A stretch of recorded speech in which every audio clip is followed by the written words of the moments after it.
Bom dia, Paulo Moura, cientista político, 3 de maio de 2021. Gente, a direita foi às ruas em peso numa data em que a esquerda mandava nas ruas sozinha.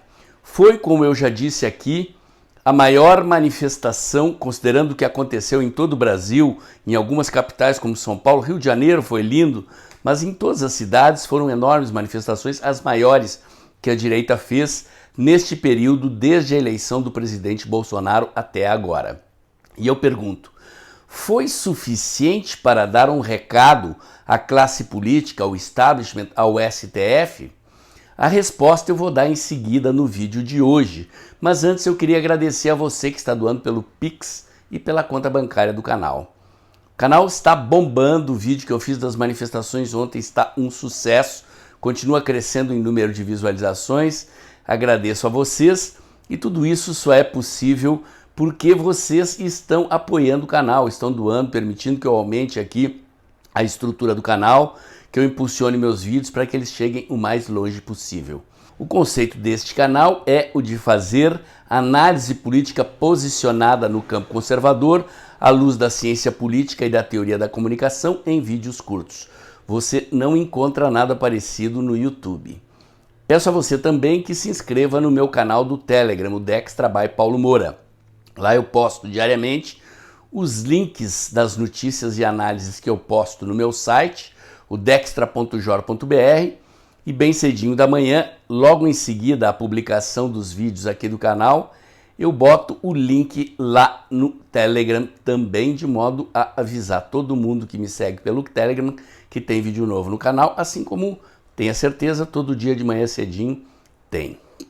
Pois bem, gente, vamos lá, vamos refletir sobre a mudança que nós queremos para o Brasil, os caminhos para fazê-la, à luz do conservadorismo. Muita gente pensa que, ao se dizer contra o aborto, contra a liberalização das drogas, a favor da família e contra a ideologia de gênero, a favor da liberação de posse e porte de armas, é conservador. Não deixa de ser. Mas você sabe como nasceu a ideia, o conceito básico, original do conservadorismo? Pois bem, nasceu com as revoluções burguesas dos séculos 17, 18 e 19, e o conservadorismo é uma corrente de pensamento político e filosófico que parte da ideia de que mudança boa é a mudança lenta e gradual e que, ao se mudar as sociedades, devemos preservar aquilo que é bom. Essa corrente de pensamento político e filosófico nasceu, portanto, em oposição à ideia de revolução, especialmente de revoluções violentas, como foi a Revolução Francesa, na qual os representantes da monarquia foram decapitados. Seguiu-se a tomada do poder, um período chamado de terror, a reação termidoriana, na qual os próprios revolucionários passaram a guilhotinar revolucionários. A mudança foi violenta e resultou na França que nós temos hoje. Os conservadores são, portanto, a favor da mudança, mas contra a ideia de que a mudança seja feita pela violência, pela revolução, pela tomada do poder à força, como se faz em golpes de Estado ou em intervenções militares, como muitos daqueles que acham que são conservadores no Brasil defendem. Pois bem, gente, vamos olhar o processo histórico recente do Brasil e observar como, apesar de ainda faltar muito para o Brasil ser aquele Brasil que nós queremos, nós estamos sim, lenta e gradualmente, como diz o conservadorismo, avançando rumo a uma sociedade melhor. No final do regime militar, havia um período de hiperinflação, de desgaste dos militares no poder, de dívida externa, e o povo brasileiro, insatisfeito, começou a pedir eleições diretas já. O regime militar não queria entregar as eleições, entregar o poder dessa forma, mas o povo insatisfeito foi às ruas pedir diretas já. O movimento foi parecido com o movimento do impeachment da Dilma, gente. Manifestações que começaram pequenas pelas cidades do Brasil, terminaram fazendo naquela época as maiores manifestações públicas já ocorridas desde 1967, 68, ainda no regime militar, quando havia um grau relativo de liberdade e a população, liderada pela esquerda, foi às ruas se opor ao regime militar. O movimento das diretas já fez manifestações no Vale do Anhangabaú, com cerca de 500 mil pessoas, no Rio de Janeiro, com 400 mil pessoas, em outras capitais menores, 100 mil pessoas, 80 mil pessoas, mas o fato é que naquela época foram consideradas as maiores manifestações, foram as maiores manifestações já acontecidas no Brasil. Conquistamos as diretas já? Não. O regime militar fez um pacto com a oposição institucional, vamos dizer assim, com o centrão da época, e a eleição do primeiro presidente depois do regime militar aconteceu no Colégio Eleitoral, que era um organismo associado ao Congresso Nacional, através do qual foi eleito indiretamente Tancredo Neves, que morreu e tinha como seu vice Sarney. Sarney tinha saído da Arena, depois para o PDS, era o partido de sustentação do regime militar no Congresso, e naquela época não havia coligações, então, para ser vice do Tancredo, o Sarney mudou de partido, filiou-se ao MDB, foi vice de Tancredo, Tancredo morreu, e o primeiro presidente civil depois do período militar brasileiro foi alguém saído do partido que apoiava o regime militar. Vejam só, o Brasil tem essa tradição de mudar as coisas para que nada mude muito. Pois bem, feito isso, então, vieram as eleições diretas. A primeira eleição direta foi a eleição na qual Fernando Collor de Mello derrotou Lula. O que aconteceu no governo Collor? Bom, ele vinha com a ideia de combate à inflação, já tinha acontecido o plano cruzado no governo Sarney, que fracassou na tentativa de acabar com a inflação continuava sendo motivo de grande insatisfação popular e pressão da sociedade sobre o governo, e Collor entra com um programa economicamente liberal com uma grande contradição. Collor achava, ele não, a Zélia Cardoso de Mello, que ela é a sua ministra da Economia, que a única maneira de derrubar a inflação era tirando dinheiro de circulação, ou seja, intervindo nas contas bancárias e na poupança dos brasileiros, de modo a fazer com que, tendo pouca grana em circulação no mercado, quem tinha coisas para vender se veria forçado a reduzir os preços. O plano funcionou no início, logo depois fracassou e a insatisfação popular com o governo Collor ressurgiu com muita força. Mas, não obstante, a outra dimensão do plano econômico do Collor é responsável pelo início de liberalização e pelo começo da modernização da economia brasileira. Collor começou as privatizações, Collor começou a abrir a economia brasileira, submeter as empresas brasileiras à competição e, consequentemente, a melhorar a qualidade dos produtos. Naquela época, no mundo inteiro, já havia automóveis, por exemplo, com tecnologia embarcada, computação embarcada, e os carros brasileiros eram todos baseados em tecnologia mecânica. Foi ali, com a competição, a entrada de carros importados, que as montadoras brasileiras se viram obrigadas a modernizar os carros e assim por diante. Nós tínhamos naquela época aquilo que os militares chamavam de reserva de mercado, ou seja, o preço do produto de importação dos produtos ia lá na altura para impedir que entrassem produtos estrangeiros a pretexto de proteger a indústria nacional. Assim, os produtos que nós consumíamos, além de mais caros, eram de tecnologia ultrapassada, superada, porque as empresas brasileiras não tinham que se incomodar em competir com produtos importados de melhor qualidade. Collor era corrupto? Tudo indica que sim. O passado depois veio a confirmar, mas ele não foi derrubado por causa disso. Já falei disso num vídeo aqui, Abaixo o Antigo Regime, um dos vídeos de maior sucesso aqui no canal. Vou botar o link aqui em cima para vocês verem, se ainda não viram. Mas Collor foi derrubado justamente porque contrariou o establishment, não botou o centrão para dentro do seu governo, começou a botar os empresários brasileiros a competir com produtos importados, não dava aumento para os aposentados, já para começar a corrigir o déficit nas contas públicas, terminou sofrendo impeachment. Na sequência entrou Itamar Franco, que continuou privatizando. Vejam só, Itamar Franco, um político do centrão, do velho MDB, e Fernando Henrique Cardoso era inicialmente o seu ministro das Relações Exteriores, depois virou ministro da Fazenda e implantou o Plano Real, um plano que conseguiu, pela primeira vez, acabar com a inflação, coisa que até hoje nós conseguimos. A inflação anda nos incomodando um pouquinho, mas a inflação nunca mais voltou a ser hiperinflação. 80% de aumento dos preços de um mês para outro, 2.000% de aumento de preços de um ano para outro, uma situação parecida com essa que existe na Venezuela, era o que vivíamos no Brasil. O governo do Fernando Henrique Cardoso era um governo social-democrata, lembram da teoria das tesouras do professor Olavo de Carvalho? Pois é, PSDB e PT se revezavam ali, enganando o povo brasileiro, mas naquela época havia uma onda de globalização iniciando. Governos sociais-democratas na Europa também privatizavam, a União Soviética tinha recém desaparecido, havia uma onda de liberalização no mundo e Fernando Henrique Cardoso continuou privatizando. Quebrou o monopólio estatal da telefonia, da energia elétrica, da mineração, várias privatizações avançaram. Onde é que o PSDB parou, estancou? Bom, um dos segredos do combate à inflação, do equilíbrio das contas públicas por parte do PSDB, lembrem-se, é um partido de esquerda, foi o aumento brutal da carga tributária.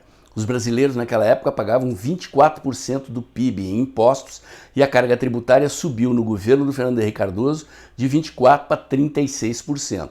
Eles são socialistas, como se pode ver.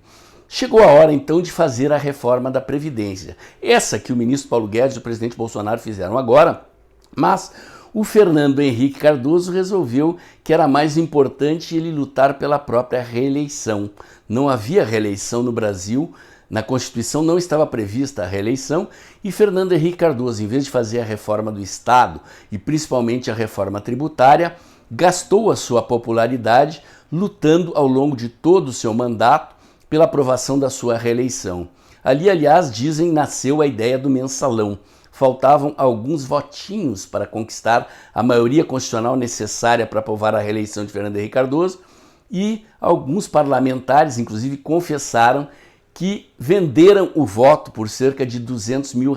Tem matéria na imprensa falando isso. Daí que o PT pegou a ideia de mensalão. Não pensem que o PT inventou tudo. O negócio começou lá atrás. Bom, Fernando Henrique Cardoso, então, provocou um aumento brutal da carga tributária e, como ele não fez a reforma do Estado, ele foi obrigado a elevar os juros para atrair investidores internacionais e rolar com a barriga a dívida externa brasileira, que era gigantesca. Dívida externa grande, déficit público, taxa de juros elevados são políticas recessivas que causam desemprego e foi por isso que Lula se elegeu. Lula se elegeu e começou a retroceder todos os avanços liberais que haviam acontecido nos anos anteriores. Inchou a máquina pública de novo, praticamente recuperou contratando funcionários públicos o tamanho do funcionalismo brasileiro que vinha se reduzindo de Collor até então, até chegou a fazer uma privatizaçãozinha ou outra, mas os anos PT foram anos de retrocesso. Derrubado o PT graças ao movimento do impeachment, lembre-se, o movimento do impeachment retoma a dinâmica da pressão da sociedade brasileira que nós inauguramos lá no movimento das diretas já. Gente, o impeachment não foi conquistado com facilidade. Se você não participou do movimento, ouça bem o que eu vou dizer. Se você participou, vai se lembrar do que eu disse. Primeira manifestação, eu morava em Porto Alegre, ainda não morava em São Paulo, a primeira manifestação pelo impeachment começou lá em Porto Alegre, logo depois da eleição em que a Dilma derrotou. O Aécio derrotou, a gente não sabe, né? Aquela apuração estranha lá, que os caras do TSE se trancaram numa sala, o Aécio estava ganhando a eleição e quando a porta se abriu, a Dilma estava na frente. Fato é que lá em Porto Alegre nós saímos às ruas. Eram poucas pessoas, 400, 500 pessoas, a gente fez uma vaquinha e alugou uma Kombi de som. Era tão pouca gente que não valia a pena e a gente até não ia conseguir juntar tanto dinheiro para alugar caminhão de som. Fizemos uma manifestação de 400, 500 pessoas e a coisa começou assim no Brasil inteiro, gente. Final de 2014, ainda antes da posse da Dilma, do segundo mandato da Dilma, começou o movimento do impeachment, que foi lentamente crescendo. Em 2015, nós botamos cerca de 2 milhões de pessoas na rua. E eu pensei lá com os meus botões, bom, agora sai o impeachment. Vocês pensam que saiu? Nada, naquela época todo o Centrão estava mamando nas tetas do governo PT, inclusive o PSDB, e ninguém queria tirar a Dilma. Foi preciso, em 2016, botar 6 milhões de pessoas na rua. 2 milhões foi só na Paulista. E aí sim, finalmente, o establishment, o Centrão, o Congresso Nacional resolveram que tinham que tirar a Dilma porque a coisa estava ficando grossa com essa quantidade de povo na rua. E o Brasil voltou a avançar. Voltaram as privatizações, em seguida veio a eleição do presidente Bolsonaro, mas já no governo Temer as reformas econômicas liberais voltaram a acontecer. Com a eleição do presidente Bolsonaro, aconteceu a reforma da Previdência, a Lei da Liberdade Econômica, até que o Rodrigo Maia sentou em cima das reformas, botou tudo na gaveta e não deixou mais nada acontecer. Pois bem, a direita, em função da pandemia, saiu das ruas, algumas das nossas lideranças foram presas, o STF começou a reprimir e a direita saiu das ruas até agora, há pouco tempo atrás. Mas o fato é que mesmo muita gente não percebendo, várias privatizações aconteceram, 84 subsidiárias de estatais. Por que grandes privatizações não aconteceram? Porque elas precisam de aprovação do Congresso Nacional, e o Congresso Nacional estava na mão do Rodrigo Maia, que não deixava nada acontecer. Mal o Rodrigo Maia saiu e foi substituído por aliados do presidente Bolsonaro, as privatizações voltaram a avançar. Estão na reta aí a privatização da Eletrobras e dos Correios, sendo que uma nova lei recém-aprovada já permite a abertura dos serviços postais para iniciativa privada. Foram aprovadas várias leis, eu tenho dito aqui, marco regulatório do saneamento, autonomia do Banco Central, marco regulatório novo do mercado de câmbio, vem aí um novo marco regulatório das ferrovias, da navegação de cabotagem, a BR do Mar, enfim, as reformas liberais voltaram a acontecer e na agenda conservadora é que o avanço está difícil. O Congresso Nacional resiste. O presidente fez várias tentativas na área da liberação da posse do porte de armas, o STF barrou quase tudo, mas em outras agendas, como na questão do aborto, da liberação das drogas e assim por diante, nada avançou. O importante aqui, embora não tenha nada avançado, é que a pauta, a agenda da esquerda que parou de avançar. Se nós não tivéssemos derrubado a Dilma, é possível que hoje tivessem liberalizado o aborto, liberalizado as drogas e as restrições ao porte e à posse de armas fossem muito maiores. Por que eu fiz toda essa retrospectiva aqui e estou falando isso para vocês? Porque por mais que a gente esteja insatisfeito, por mais que a gente quisesse que as coisas andassem de forma mais rápida, mais acelerada, na direção que nós queremos, o fato é que, sob pressão da população brasileira, que em diversos momentos foi às ruas, pelas diretas já, pelo impeachment do Collor, porque na época havia muita corrupção, nada comparado com a corrupção nos governos do PT, mas depois, de novo, pelo impeachment da Dilma e contra a corrupção, e depois pela eleição do presidente Bolsonaro, e agora, de novo, essas manifestações que nós fizemos foram as maiores desde a eleição do presidente Bolsonaro. Rolou muita fake news aí, falando em 25 milhões de pessoas na rua, muita imagem da época do impeachment da Dilma rolando nas redes como se fosse de agora. Não é verdade, mas não interessa, gente. O que importa é que essas manifestações foram grandes, foram as maiores, mas, eu digo, é a pergunta que deu início a esse vídeo. Foi suficiente para dar o recado ao establishment, ao STF e aos políticos? Sinto muito, mas não. Todo mundo que acompanha o canal aqui sabe, eu, como bom conservador, gosto da ideia de reformas lentas e graduais, consistentes e duradouras. Sou contra o uso da violência na política e também sou contra a intervenção militar.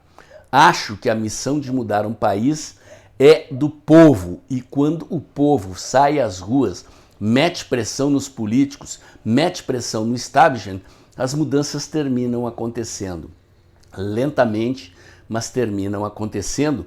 E o que eu mostrei para vocês aqui é que desde o Collor até agora, à exceção dos governos petistas, as reformas econômicas no sentido da liberalização da economia brasileira continuaram acontecendo, cheia de idas e vindas, de contradições, de resistências dos políticos a diminuir o tamanho do Estado, mas elas aconteceram, voltaram a acontecer com a eleição do presidente Bolsonaro e vão continuar acontecendo.